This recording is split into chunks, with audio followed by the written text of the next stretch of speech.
Hi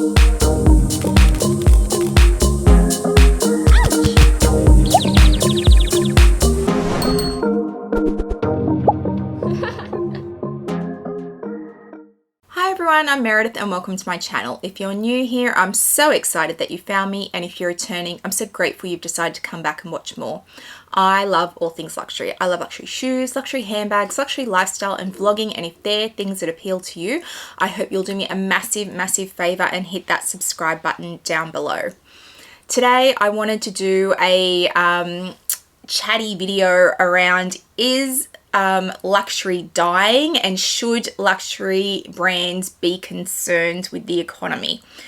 There has been a lot of changes to our economy over the last few years. COVID threw us all into a tailspin, and we're now seeing a roll-on effect of that within each country's economic status has changed.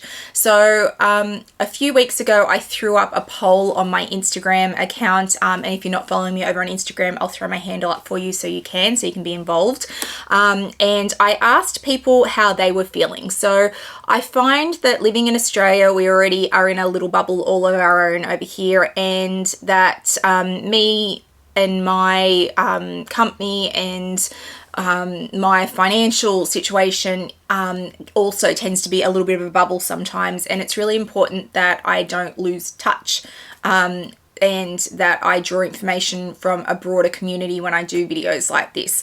So I asked you all how you were going in your countries, and economically speaking, how you were feeling about the economy. So my first question was, are you feeling an economic impact in your country? So I've got people who follow me from all over the world, and 99% of people who responded to that, and I had somewhere in the vicinity of 1,200 responses to this poll, 99% of respondents said they're feeling an economic impact in their country in a negative way. So they're feeling that there's a contracting of the economy, that things are getting tight. Some countries are in recession or verging on recession. So 99% of people are feeling that in their country, which is very telling. It tells me that this is a worldwide issue that we are experiencing, and it's a massive problem. So I also asked, are you watching the changes and changing your behavior accordingly? So are you changing the way you spend money on a day-to-day basis, your expendable income, the extra money that you have? Are you looking at that differently at the moment?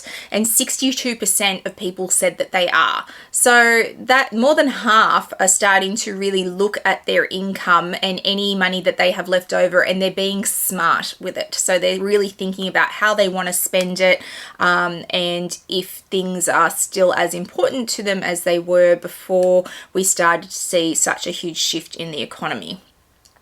And I asked the question, are they feeling like they need to be responsible? So that doesn't necessarily mean that they are being responsible, but are they feeling like they should be responsible in this economic climate? And 72% of people said that they are. So 62% are saying that they're watching what they're spending, but 72 are saying like the feeling that they should be watching what they're spending. So there is definitely 10% out there who feel like they should be but aren't. So that was interesting.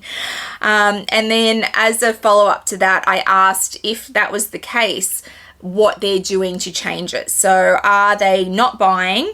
Are they buying less? Are they looking at pre-loved, or are they selling their items and using that money to fund future purchases? And 13% of people said they weren't buying anything. They were on Ban Island. They were over there and they weren't going to buy anything luxury at this point in time. 51% of people said they're buying less, so they're not buying as much as they were previous to all these rate rises and changes in the economy. 18% said they're looking at the pre-loved market, and I'm going to talk about the pre-loved market in this video as well, so hang about for that.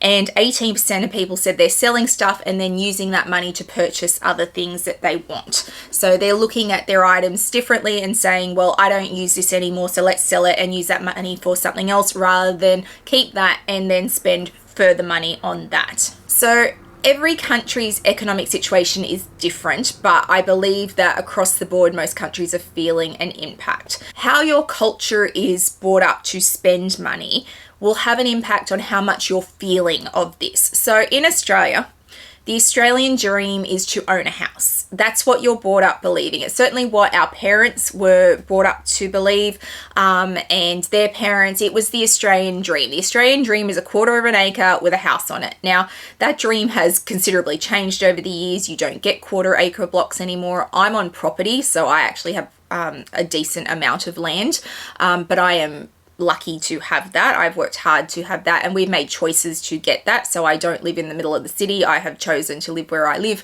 because we wanted land. But the old dream, the boomers and the generation that came before them, which was the generation of the Depression, their whole dream was to have a quarter acre block with a house on it. And then that led to the boomers who wanted to own property, and property sizes in Australia, especially in big cities, has become smaller and smaller and smaller to tiny little blocks. But we are still to a point led to believe that we should own property at some point in our life, that should be the goal, to have bricks and mortar, whether you live in it or you have it as an investment, that you should own something.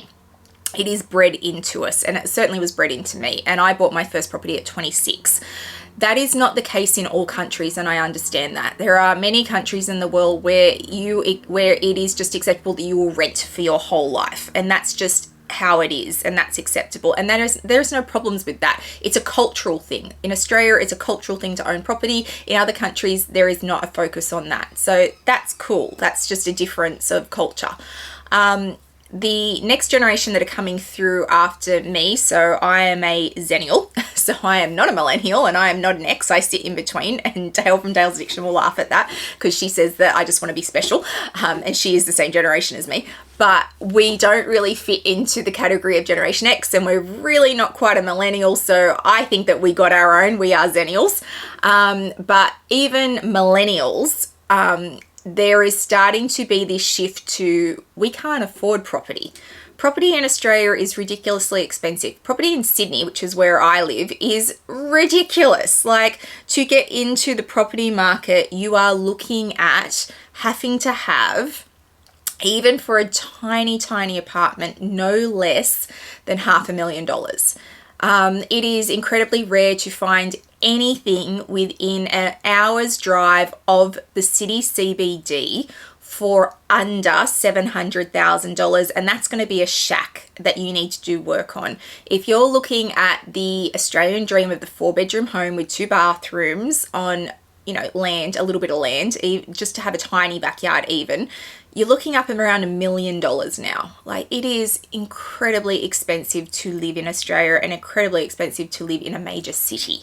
So we are now seeing the next generation come through who are looking at property prices going, no chance. I'm not getting a mortgage for that. I can't afford to service that mortgage. So there is this shift in culture as we are seeing the next generations come through, that whole focus on you need to own property is starting to shift. But there is still this underlying current of you should try and own something. And this is a long way for me to get to interest rates. So interest rates in Australia got to historic lows like they did in many other countries during COVID. We saw historic lows in interest rates. And because of that, there was lots of borrowing. People could afford to borrow money because it was cheap to repay it because interest rates were so low. So we saw lots and lots of borrowing happening, people committing to mortgages of $1 million that they could service at that time. All cool, no worries. But that drove inflation. So we saw inflation go up. So we've had 10 consecutive interest rate rises. So if you've got $1 million mortgage, you're probably looking at about $2,000 extra a month you're paying in mortgage repayments in the last year. That is so much money for most people. It's a ridiculous amount of money. So this all leads me back to the luxury community. you're all here going, why are we having a lesson on money and inflation and interest rates? I'm sorry, it's a long way to get to where we're going. So when we look at the luxury community and the money that we spend in the luxury community, based on those results that I gave you from my Instagram poll before, you can see people are starting to feel the effects of this inflation and trying to get inflation under control, and all the money that you're now being paid is going towards things like your house, especially in Australia. And even if you rent, your landlord has had their interest rates go up, so they're now passing that on to you. The rental market in Australia is also crazy. It costs a lot of money to rent in Australia. Someone told me the other day that they're renting a studio at the back of somebody else's house for $400 a week, and that's a studio, and I almost died. $400 a week, and that's more than an hour outside the CBD. I died. Like, it was just, it was seriously a whiplash moment for me. I went, you're paying how much? That's a ridiculous amount of money. So the rental market is also insane here. So in terms of people's ability to spend money on luxury, there's a contraction in the market. Can people still spend money? Now, there will always be a 1%er, 2%er, top 5% earners who will spend money regardless of what's going on in the economy. They have money. In Australia, it tends to be mining magnates and people who make money out of industry based around what we do well here in Australia, which is mining. Farming used to be one of those, but farming's a really hard thing now. You know, CEOs of Fortune 500 companies, that kind of stuff. So if you're in that set, or you come with money from generational wealth, which is not huge here in Australia because we're a very young country, but you don't care. You're still spending money. You're fine. And I ask my sales associates at where I shop, and I say to them at the moment, how's it going? Are you finding any difference? And a lot of them will say to me, a little bit, but it's not huge. They're like, our normal clients are all fine. It's the ones who are just coming in off the street that we don't really know. That's kind of changed how many of them there are. You can just walk in. You're not making as many appointments. Like, we can feel the change at that level, but at our VIC level or the level of our normal clients, we're not seeing a huge change. Some of them have said to me, I don't feel it in this building, so the building where they work, so the brand that they work within, but I certainly feel it outside this building. So I feel it for myself with my mortgage, or I feel it when I'm just out with friends, but I don't feel it in this building where I work because the clients aren't experiencing any change.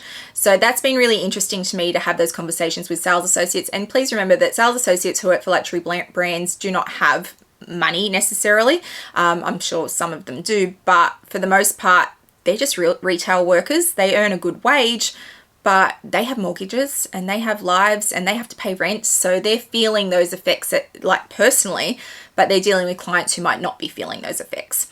So they've been really interesting conversations that I've had with sales associates around how they're feeling in the current economic climate.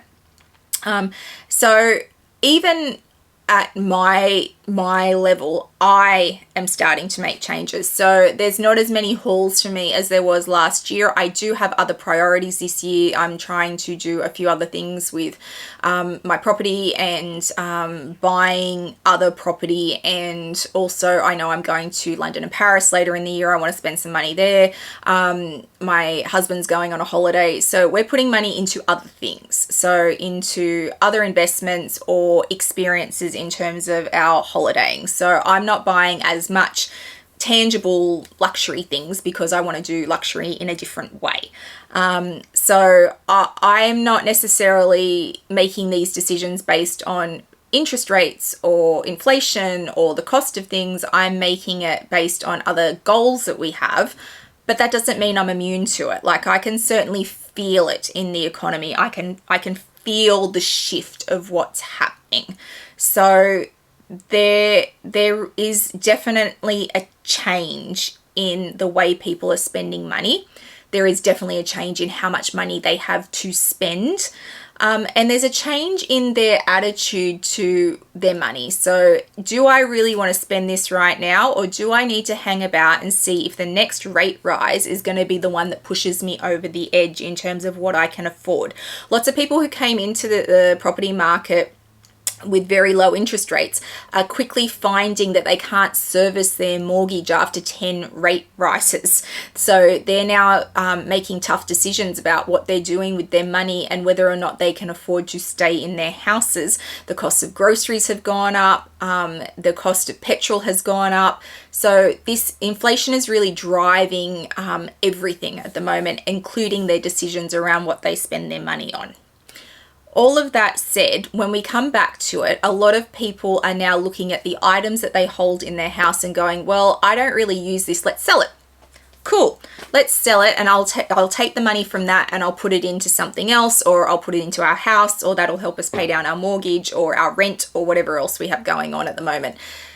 The resale market is oversaturated and there are no buyers at the moment. And I come at that from somebody who is currently trying to sell some stuff. So I did a vlog sale on my channel all the way back in January, and I sold most of that. There are 3 things that Connor from the closet is still holding for me that we have not been able to sell. If you're interested, he's Conrad's Closet.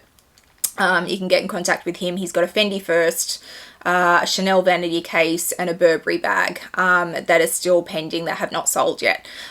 So he still has those from January. In addition to that, Rod from the Luxe Theory currently has from me a baguette from Fendi and 3 Chanel classic flaps. So I am selling some classic flaps that I don't use. I've made no secret of the fact that I'm either keeping jumbos or minis at the moment, and the mid-size ones I don't use. So I went, okay, well, let's move some on. He has a small classic flap in lambskin with rose gold hardware, which was really popular when it came out. He has a Holy Grail bag, which is a medium size classic flap in black caviar. It does have silver hardware, not gold, but that's what everybody wants, caviar leather in a medium size. There you go. And he has one of my jumbos, which is a black on black jumbo in lambskin. Just because I've got 2 black jumbos, so I went, all right, I'll sell one. And they have not moved. Now, my medium size classic flap in caviar leather is silver hardware. He has on sale for $10,800, which is a lot of money. I get that. But it is it is thousands of dollars below retail. If this was 2 years ago, even if it was 12 months ago, that would have sold at breakneck speed. It has not sold in weeks now. It doesn't worry me. If it comes back to me and sits in my collection, I have no problems with that. I was selling it to make room more than I needed the money. I didn't necessarily need the money. I'll probably use the money to buy other handbags anyway, or put towards my trip and buy handbags in Paris. But if it comes back to me, it doesn't worry me. I want the space. But for someone else who is trying to sell that because they saw it as an investment, and if I need to, I can sell it and get my money back and put it into something else that I really need the money for, they now have a problem. Because that investment that you thought it was is no longer there. Something is only worth the amount of money someone is willing to pay. And at the moment, people aren't willing to pay that kind of money because they don't know what's going to happen with the economy. The uber rich are buying direct from the store. They don't need to look at the resale market. They're not looking for a bargain. The people who are looking for bargains at the moment are looking to pay rent. They're looking to make their mortgage repayments. So the resale market has stalled. And I have the data on that because I'm trying to sell stuff. I can see there are things sitting there that haven't sold for months. When I look at the pieces that I'm collecting, like the Louis Vuitton denim collection, the Louis Vuitton Murakami pieces, when I troll the sites to look at those, I can see they're not shifting. I can see that they're being reduced in price. I can see nothing is shifting at the moment. It is rare for anything to shift. So if you do have expendable income at the moment and you're looking for a bargain, the resale market is your friend. Go nuts. You have an opportunity right now to buy everything you've ever wanted. Go nuts because it is stalled. And if you're trying to sell something at the moment, then you're going to have a rough time. Unless it is something that is so rare and someone is so desperate for, and you just happen to find that one buyer who really wants it, you're going to struggle at the moment. It is a tough economy. And this is not, and while I'm giving you lots of examples that are specific to Australia, especially around property, I'm well aware it is a worldwide issue. People are feeling the pinch, they're feeling the panic, and they're starting to make smarter decisions. So if you have money, put it into the resale market. you are absolutely going to get yourself some bargains there. If you're trying to sell stuff, now is not the time to do it. If you can sit on it, sit on it. We will come out the other side of this, but God knows how long it's going to take.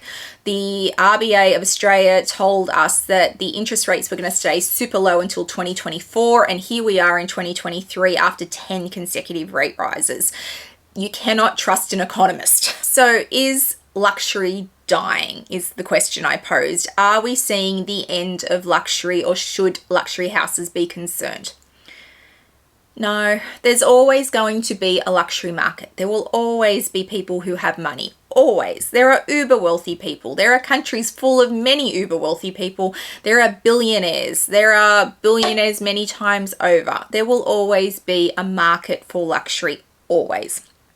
And people will always aspire to have luxury. So if they do end up with expendable income, those people who aspire to have luxury will go and buy luxury. So they will always be there. Will they make the same targets they've made in previous years? Yeah, probably they will. But I think the smaller buyers are being edged out. So we're seeing this shift happen where the walk-in client who's there for their first bag is becoming more and more rare than the client who is returning, who is buying their fifth or sixth bag, or the VIC client. Chanel has taught us this with their constant price hikes. People are still shopping Chanel. Chanel is not going anywhere. They will always be there. They are still turning a profit. They are fine. There is no reason to worry about Chanel. They will always be there. But I can tell you there's no lines out the front of their store anymore. And they're the walk-in clients. They're the clients who have saved and want to go in and buy their first bag. They're not the client that has the sales associate and has the relationship established, because those clients made an appointment with their sales associate via text message and they're not lining up. They're just going in.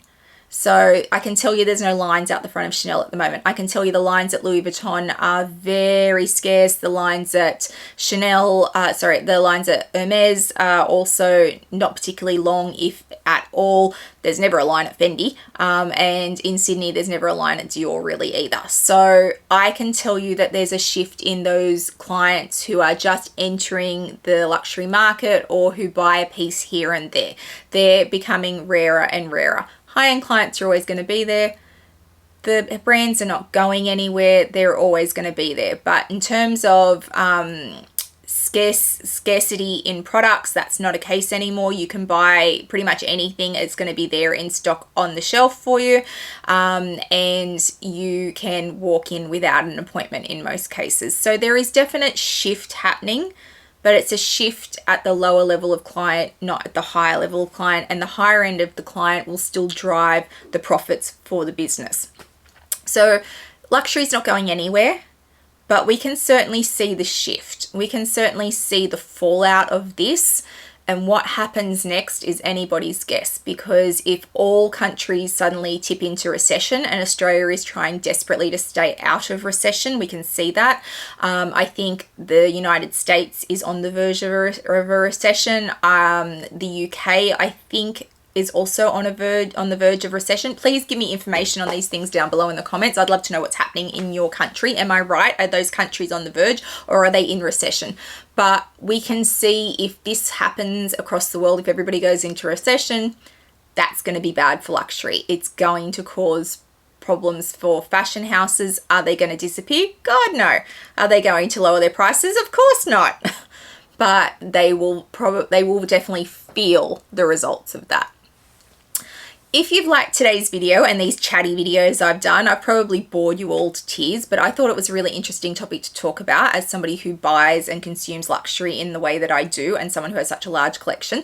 So if you do like these kind of videos, please let me know in the comments down below. I'm interested to know. If nobody cares, then I'll stop doing them and just stick to my normal thing, but I really wanted to talk about this because I thought it was important. If you've liked today's video, please give it a thumbs up and hit that subscribe button down below. It means a lot to a content creator when you do hit that subscribe button. Please also give it a thumbs up and hit the little bell notification so you know when I've uploaded videos, which is usually 3 times a week. I'll also throw up my Instagram handle for you so you can come follow me over there. I put lots up in real time, lots around my collection and my day-to-day life, outfits of the day, that kind of stuff. So please come follow me over on Instagram. I hope wherever you are in the world today, you are having a fabulous day, and I'll see you guys in the next one. Bye guys.